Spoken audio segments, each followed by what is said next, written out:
What's going on, people? Welcome back to another episode of the Chatting in the City podcast, brought to you by the V-TRaC Lab at the University of Ottawa. It is I, who is never here. This is the podcast that refuses to be consistent, right? Because, in the podcast world, people actually, they show up every week, they put out episodes, but not I. I'm here to defy the convention. And to help me do that, I'm here with one of my, she's family. I love her, and I'm proud to call her my cousin, Sandra. Welcome. Hey guys, I'm here, and I'm excited.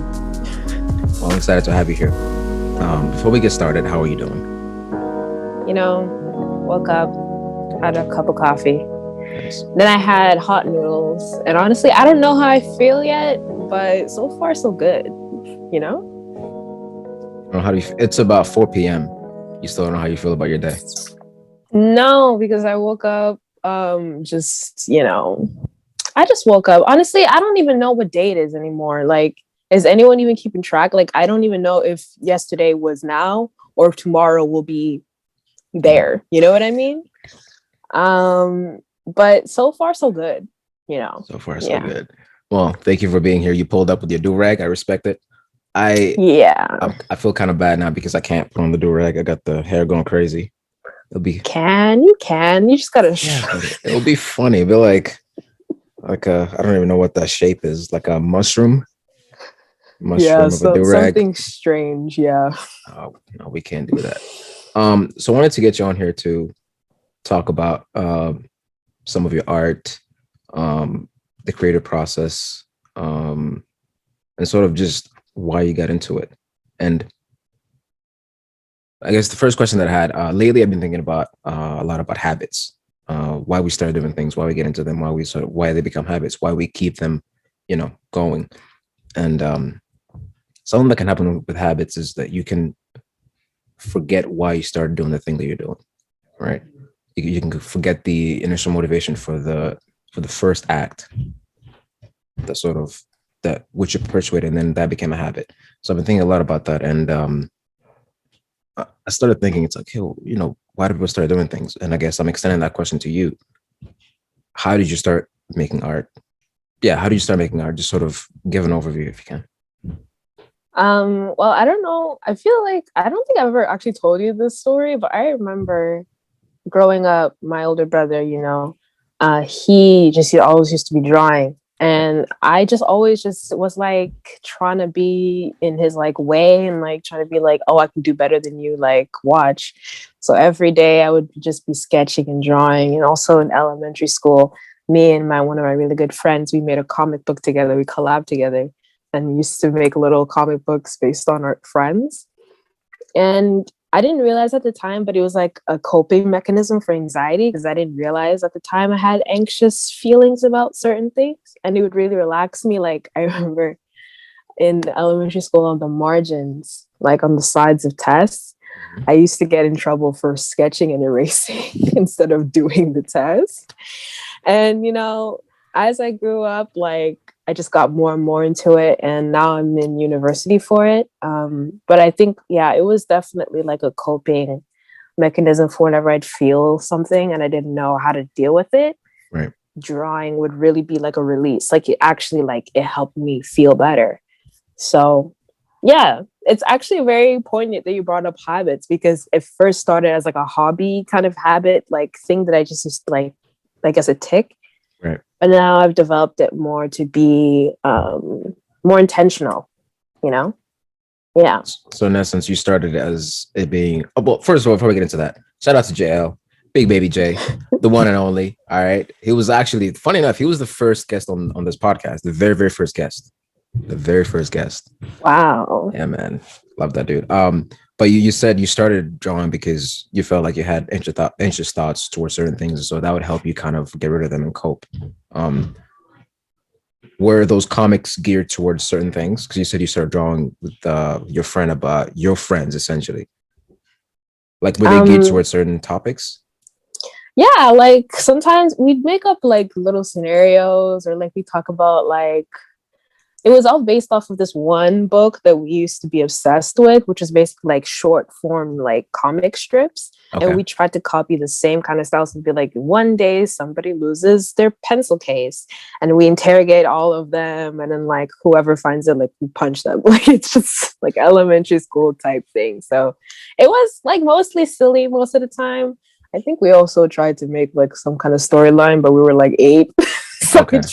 it wasn't really like, That's connecting.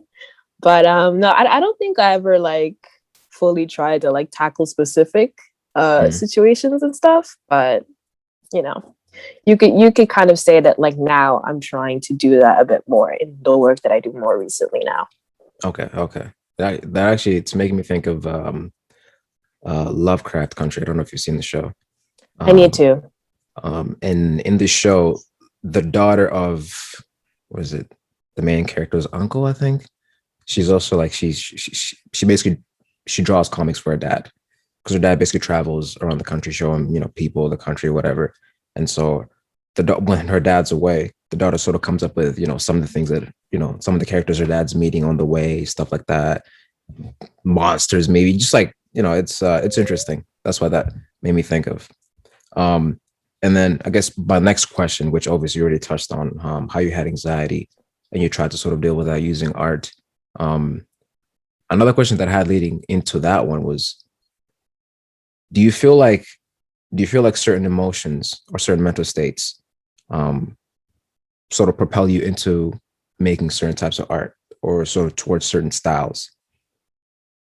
Yeah, for sure. I think a lot of people can relate to just the uneasy feeling we felt for the most part of this past 2 years. Like there are a few pieces that I haven't shared on the internet because like either I didn't feel that confident about them or they just weren't exactly like conventional. Like I had shown because I'm taking courses in university for art. So one of the courses I've been consistently taking is painting courses. Mm, And so over the last school year, I had produced a few things for the class. And I was showing my aunt and my mom, okay. and I had one piece. And like, mind you, these are like immigrant people. Like they are not trying to like kind of dive in. They just want to Yeah. see it. And if it looks nice to them, They'll it's say it's a legs and applause. that's it. Yeah. And if it's not looking nice to them, it's the devil's work. So, that's just how it is. But I had shown them one piece and it was kind of like abstract and a little bit on the darker side. Mm. And I had made it like in like February. Like everyone knows like Oh, February is like peak, like seasonal, like seasonal, like depression type beat. yeah. And yeah, like it was definitely inspired by just being in a place that I wasn't happy about, like being an art student. Like you have to be in a space, you have to kind of be present, and being present online is just almost like impossible, Mm. you know and so like I was just feeling like kind of like annoyed, kind of like like drained. So I had limited my palette to just like deep purples and like lilacs, just colors that are more muted and stuff. Mm.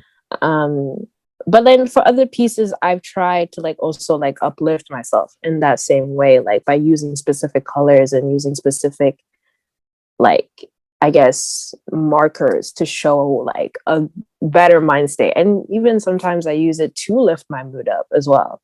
Right. Which is like, it's helped most of the time. So I don't know if I answered your question, Oh yeah, but oh yeah, that did. And it's interesting because you said so in a way, feeling a certain way drives you towards certain styles. Like you said, February was a little dark, so you went towards the more darker colors, right? Um, Sort of exhibiting that mood. But then you can also leverage the style that you use to sort of lift your spirit. So if you're feeling low, you can actually use brighter colors to in a way like kind of trick your brain out of feeling low, feeling sad, right? That's interesting yeah. because I think for a lot of people, you can actually a lot. Well, was not a lot of people, but most people don't know that you can. That's one of the things that they actually do in therapy. Is in a way just try to like restructure the way you think about things. And so through your art, you can actually restructure how you feel about a certain situation, a certain moment. That's really interesting. Yeah. I think quarantine is also like given like somebody like me who already like painting is a very like singular or kind of like solitary kind of practice. It's not something that you need other people to be around with. So Mm, I think like a lot of the times like if you, not to say if you're not careful, but like if you don't like try to tap into yourself and you just let the paintbrush go, you can unveil things to yourself. Like you can reveal certain truths to yourself. And I think like quarantine has helped with me being able to be more solid in who I am as an hmm. artist. But also, it's a drawback because the great thing about being in art school is that you're around other artists and you can Yeah. bounce off of each other. You can talk to each other. You can inspire each other. So, yeah, it's like this and that, but it's mostly like this. But you know, yeah. Mostly nay, less yay. Uh, okay, so let's take a few steps back. So from I guess like earlier on, like you said, with your friend, drawing comics about your other friends sort of coming up with wild stories. Um, how do you go from that to convincing your parents that hey, I actually want to do art in university? And you're convincing immigrants. Okay, I'm very lucky. My parent is somebody who can be convinced. So Hmm. and already like my transition from high school to university was not something that I look back and I'm happy about. Like I wish I took a year off because like I went to a private school, like a private boarding school, so the whole university process, like enrolling, I just did it myself, like in my Mm, dorm room with my friends. I didn't have any clue wow. really if I really wanted to. I was just like, everyone's doing it, this is the necessary step, let me just step into this. um but yeah, no, I told my parent like this is what I want to do. I don't want to do anything else. I don't want to waste my money or my time doing anything else. So there's I can't see myself being in school for another 4 years, like doing something that I dread doing every day, you know? And like this program is also good because like they give you more freedom, obviously, as you advance in your, your schooling. Um, and yeah, I was able to take like multiple different other courses and like explore what I wanted to do and know like what I was interested in and what I wasn't interested in at all. So yeah, I'm happy and I'm blessed to be in the position I'm in, and it's not stopping nothing. It's just making me better as who I would see myself being, as an artist. So yeah. And I asked that question because it seems like for you, you knew what you wanted to do. Um, you were like, art is the thing I want to do. That's what I want to go into. Because most people coming out of high school, they're not really sure where to go. And like you mentioned earlier, it seems like it's the next thing to do. Everybody's doing it. So I guess I'm doing it as well. Or you kind of get caught up in the whatever, like the milieu of wherever you're at. Hmm. Um, getting caught up in the mood in a way, which kind of relates back to habits. You kind of like you find yourself doing things you're not really sure why you're doing them, Hmm. rather than hey, this is the next step, right? And like you said, you should have taken a year off, but everyone else is moving on, so you got to move on as well. And also making it more interesting, trying to convince an immigrant that I want to do art. Even though, like in our family, there's a lot of art. Our uncle actually was a multimedia artist. Jacques did a lot of Exactly. art, so it's Hmm. also like our grandpa wasn't too happy about that. So there's that aspect to it. It's all wild. Okay, so you get to uni, right? First year. Was it everything you thought it would be in your first year? The program itself. Um, Honestly, I'm trying to tap into to my brain, like my freshman brain, because yeah, there was some parts of it that I was like, there's nothing that upset me about the course or Mm-hmm. about the program, but there were some things that I was like, wow, like for example, the professors, like it felt strange calling them by their first name because that's how we addressed most of them. Mm-hmm. And some of them would even share their opinions. And I was confused by that because coming from high school, like the teachers were just very impartial. They'd just be like, do the work and then leave me alone. But these professors kind of like, it's almost like you could get extra points by just speaking to them, which can be a little bit weird and problematic at times. But I think like their position in like our learning career is more like they're our mentors. They're not specifically trying to like tell you, unless like, you know, it's an art history course, which is like, okay, you have to learn the stuff. But I'm speaking more for like the studio courses, which is like where like the meat of an art school is like. Right.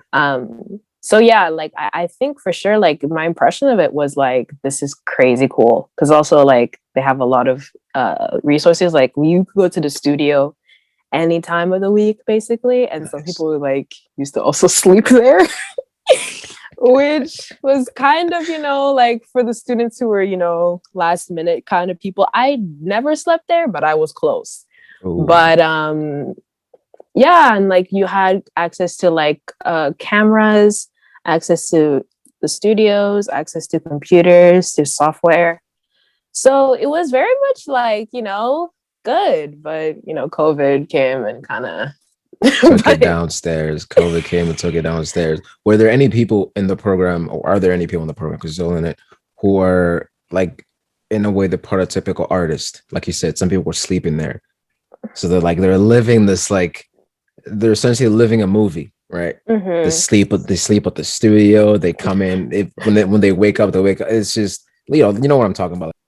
Yeah, there's some characters, obviously. Like there was this one person who people really didn't like, but then they ended up liking because they gave this person a chance, and they were like, you know, very prototypical, like, oh, I used to be the best in my town, and now I'm here to let you guys know that I have random information about, you know, the chemicals that are used in this product. It's like, okay, dude, we're all new.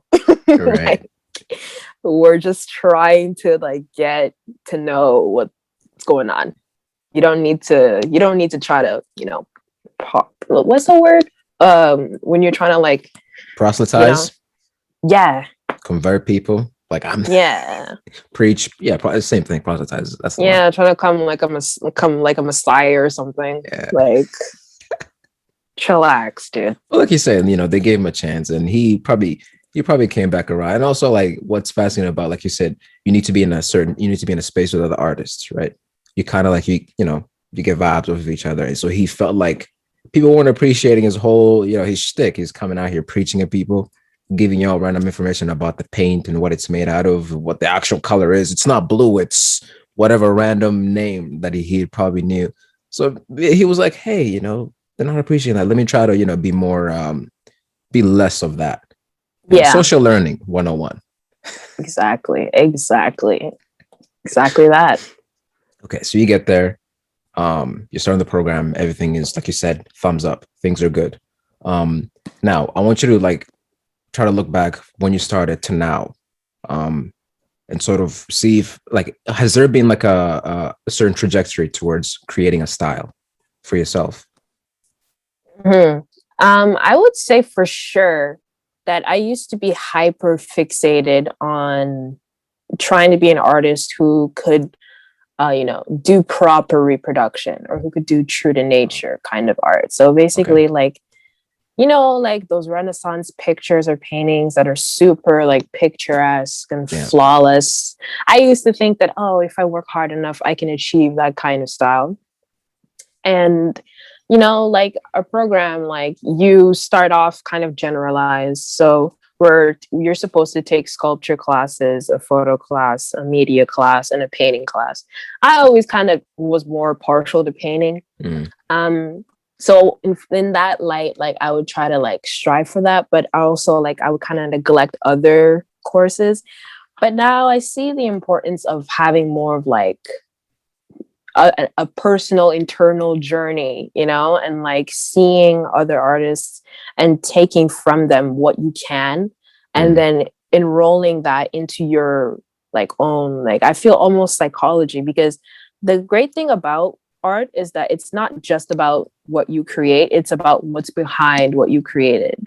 So I used to think before it was just reproduce, Mm. but now it's more like, where are you trying to go with this? What are you trying to say with this? And I think my style isn't fully trapped in like a visual, but it's more of something that I want to develop in like a metaphysical, if that makes sense. Oh, interesting. Yeah. So I think my style, like the way that I paint, like physically is like more of a um like not pictorial, but like kind of like a pixelated. So like I'll take like a color and like I'll like try to like recreate a kind of like thing by using specific colors and putting them in different places, but trying to mesh them together, but still have them separate.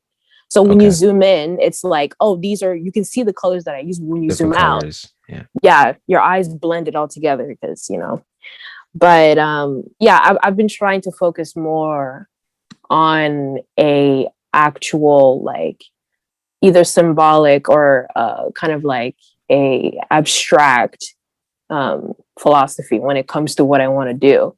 Like, let's say if it's with color, like Mm. certain colors can give us a specific feeling, or a certain like face expression will translate differently between people, or a specific like composition Mm. can be read a certain way, either left to right, up, down, like even diagonally sometimes. Mm. But that all comes from people viewing your art. Like I could create a piece and I show it to people and they can give me a totally opposite interpretation of what I intended.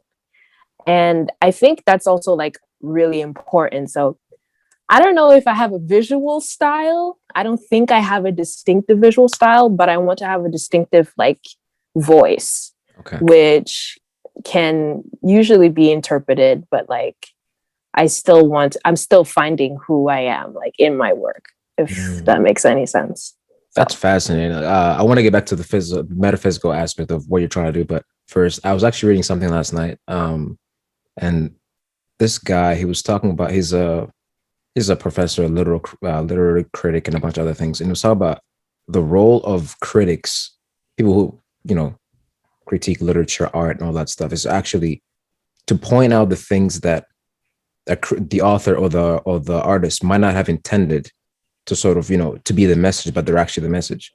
And he kind of he talks about how like most of the time you should like don't listen to the artist or the author, listen to the piece itself, because like in a way like the piece will actually have the message that the author didn't intend. In a way, it's sort of tapping into the subconscious, because you could say in your case you could put together a painting and be like, okay, the message that I want to put forward with this might be XYZ, but then I viewing it, I actually see something else in it, right?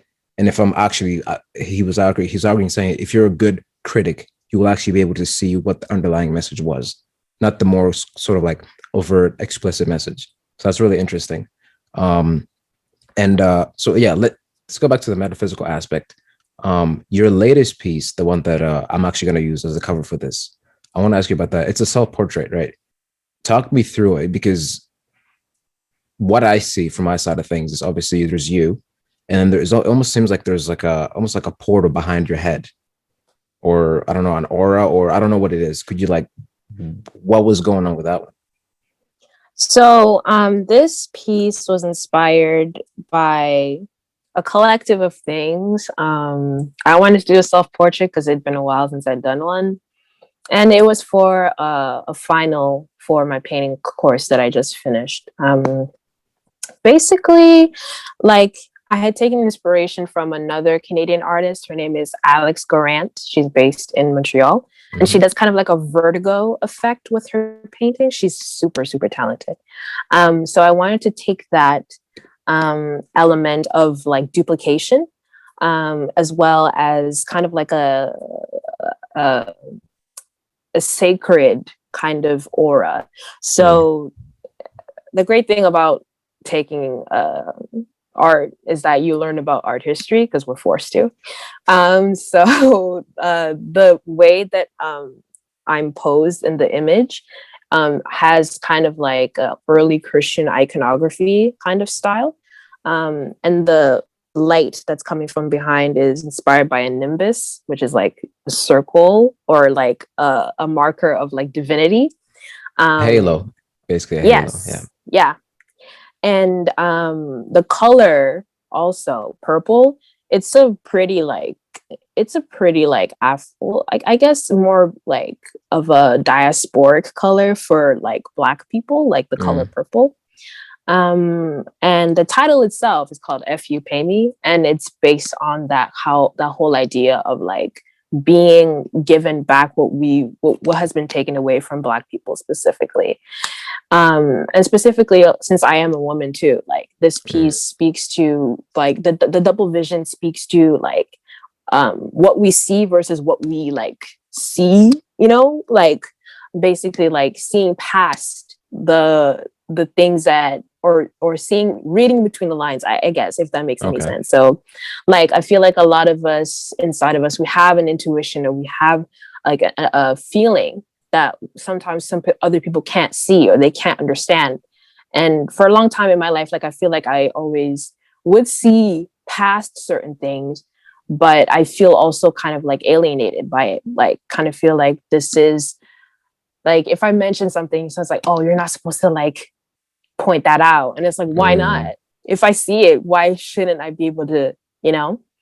Um and yeah, like I had like kind of like a revelation as I was working on the piece, because one thing about me, like I'll do like a preliminary sketch, but a lot of the times I'm just being guided by how I feel. And like right. obviously last summer and like for the past like months on end, since we're trapped inside, just all of this media coverage on all of like the brutality happening to Black people, it's just like so much. And I hadn't done any pieces kind of addressing it until Mm, then. So I don't know, it just felt like it was trying to be like a rebellious act, and also kind of like um an homage to Black women specifically, because it's just something I don't see enough, and I wanted right. to see it in myself. So that's like a poorly poorly done explanation, but that's the That's the gist thing. of That's it. the thing about art. It's like, how do you express in words what you've sort of, because you're essentially trying to express your feelings, how you feel. Like you said, you're trying to basically put down how you feel on a canvas, and then you take it from that to trying to express it in words. Something that's actually really fascinating. I was reading something last summer, this book by a psychiatrist, and in it he argues about it's basically a book about the brain, how the brain's divided, right hemisphere, left hemisphere. But it's not one of those like dumb right hemisphere is for music, left hemisphere is for that. It's more nuanced. And one of the things he argues is that um, art generally lives in the right hemisphere. And the thing about the right hemisphere is that it doesn't have, um, it's not verbally fluent. So in most people who are right-handed, their speaking hemisphere is the left. That's where Broca's area is. It's like right here, right?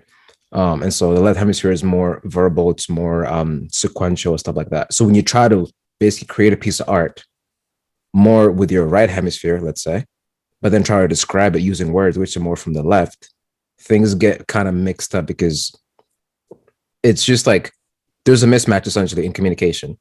Something that happens, even though obviously you have one brain, the brain is connected through the corpus callosum.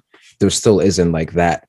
It's not as fluent, and also like obviously there's another aspect of that, which is like emotions being more subconscious versus just communication of verbal fluency. So it's trying to explain a painting. Yeah, it's wild. It's kind of like somebody trying to explain what a poem is about. I don't know if that makes sense. I'm trying to use a metaphor, but it's like, or a Yeah. simile, but it's that kind of thing. A lot of meaning is lost. So Hmm. basically, in that painting, somebody would have to see and see what they see for themselves in it, right? Getting back to the Yeah. whole art of like critiquing art and looking at art and stuff like that. Yeah. Back to the metaphysical aspect. I wanted to ask you about that. Yeah. Um, why do you feel like you're drawn to that?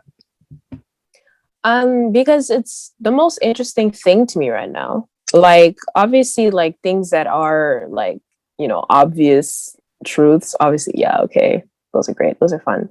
Mhm. But I feel like when you start like unraveling like what you believe and what you perceive as true and what you perceive as not true, like I think that's where things get exciting. And I think like that's when things get also weird, like which weird is just another word for experimentation. Like experimentation is another thing that a lot of our professors encourage us to do a lot. Like yeah, conventional and like easy things are something that are good. You should like, know how to draw a hand, or you should know how to, like portray a flower, or how to portray an emotion. But once you start like going beyond the certain like parameters that you think are set, is when you start really like playing, and when you start actually getting into like a flow state. Like sometimes Mm. in if I'm starting to get in the zone, like I'll start taking risks, or I'll start mixing and going into different styles, just because I won't really try to rationalize or think too hard, or try to like, you know like just aggravate myself. Like it's a free floating. And I feel like a lot of like I'm pretty interested in like psychology and stuff like that. Like I'm not super like brainiac about it. I don't know every intricate detail, Right. but I think it's super interesting. Like I watched this one. Well, I didn't finish it because it was long, but I was watching this one video about Francis Bacon. He was this portrait or painter, sorry, from I think the 20th century. Yeah, I think so. And his life was just super turbulent, like extremely, like just not a cute time, not a fun time. Mm. But the work that he produced was very like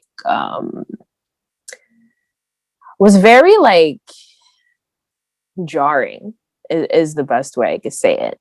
But he would take to the canvas almost like going to like a punching, like what's the thing where you're a boxer and you punch the The punching bag. okay.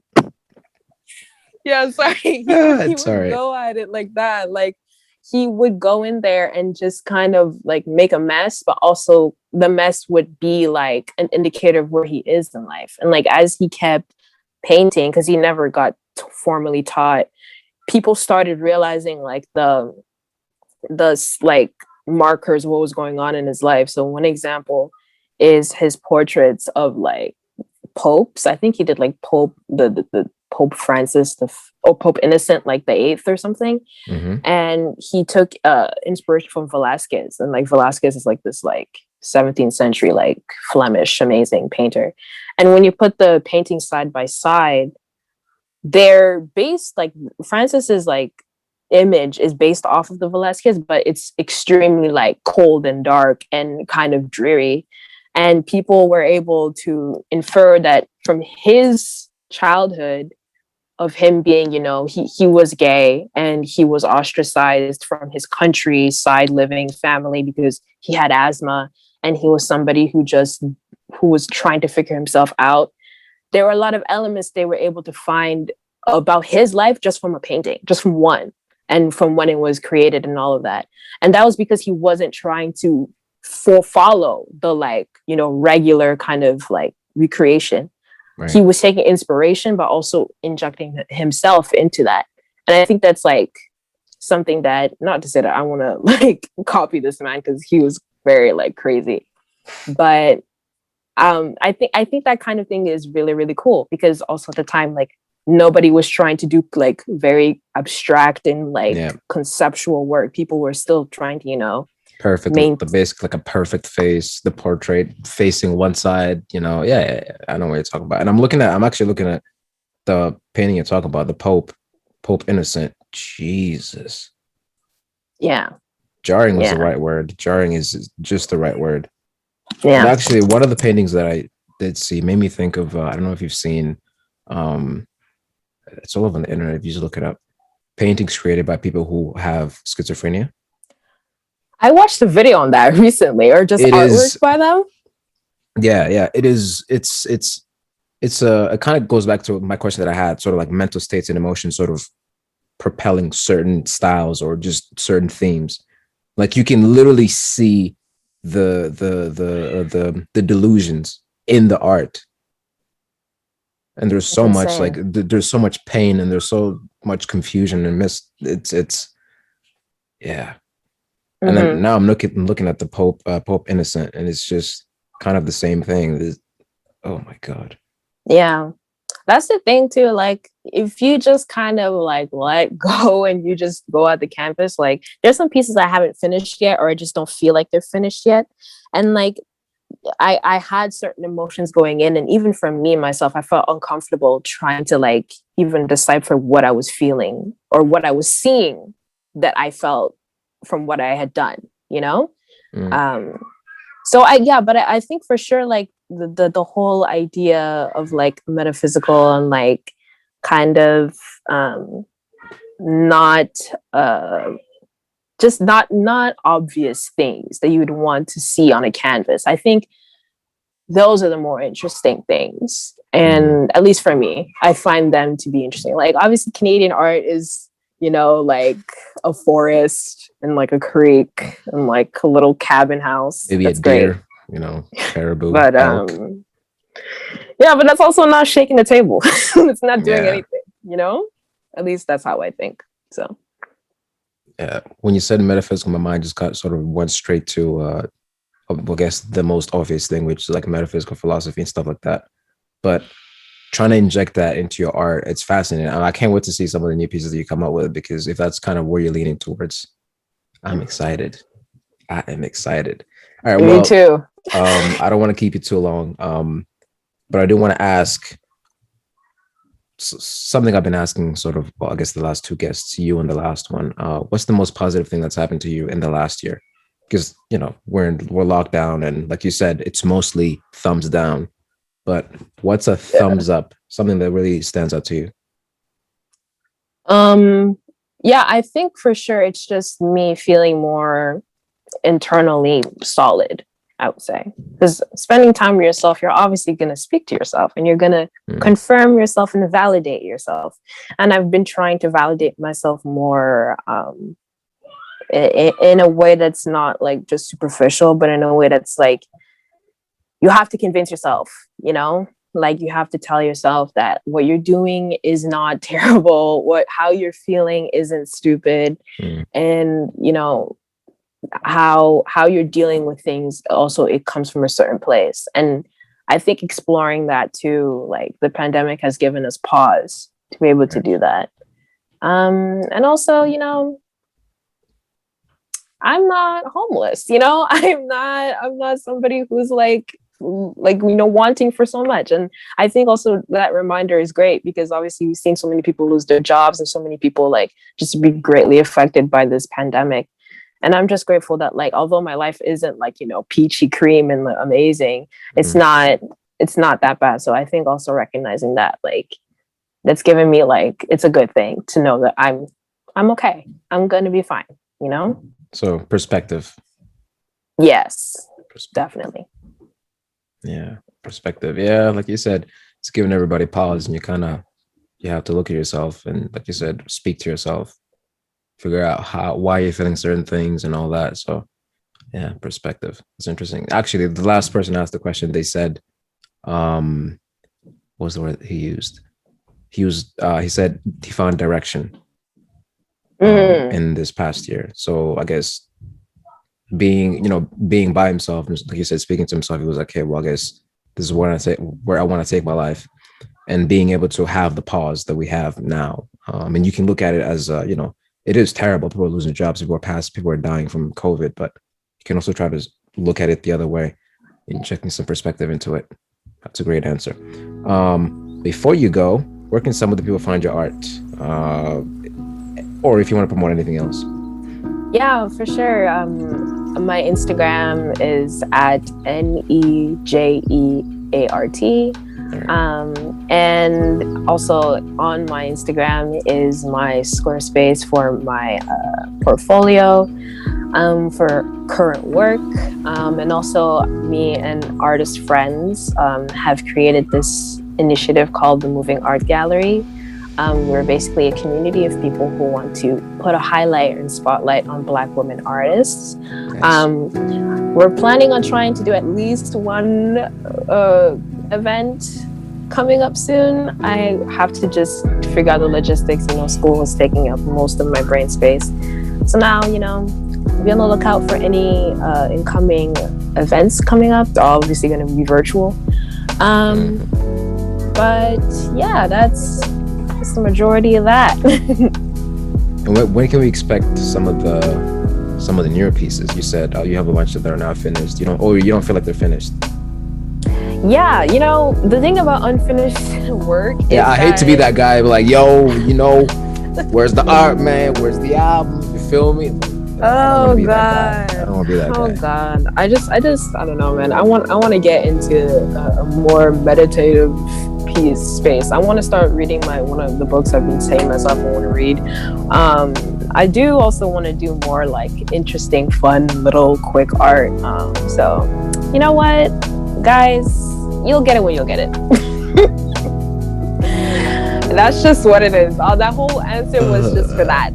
That's the funniest answer, but it's also, I think it's also the most honest answer, because I've never really understood people who like email artists, like musicians or whatever, like, yo, where that album at? Been waiting. It's been 2 years now, 4 years. It's like you might wait 5 years and then you get a masterpiece. Like, well, what are we talking about here? Like, just be patient. Yeah. You can't force it. Well, thank you so much for speaking to me. I really appreciate it, always. And yeah, guys, if you check out some of the art, I will be getting some of the pieces. Wait, do you only sell prints, or? I tried to ask, and my people who are active on my account, and I'm going to try to see if I can get one of my canvases turned into a print. Have to go and like contact a printing house and like figure the whole logistics out. I just recently put like a gloss over my work. Like before, I just used to like let them be raw, like out in the world. But I finally like sealed them, and I'm going to try to see if I can get one of them to be into prints, because a lot of people liked like the Joy one, the one I did a few months back. But that was really nice with the flowers and everything. Yeah, really nice. Yeah. So I was thinking of doing that, but like I said, be on the lookout. I will try to look into that though, for sure. All right. Like she said, check her out, Ninja Art. The Squarespace will be on there as well. I'll also add the link to the Squarespace in the episode description for those who are just listening. And yeah, thank you so much for doing this. As always, love. Thank you for having me. Bye, guys. See you in a week. Bye. Hopefully, we'll be more consistent. Maybe.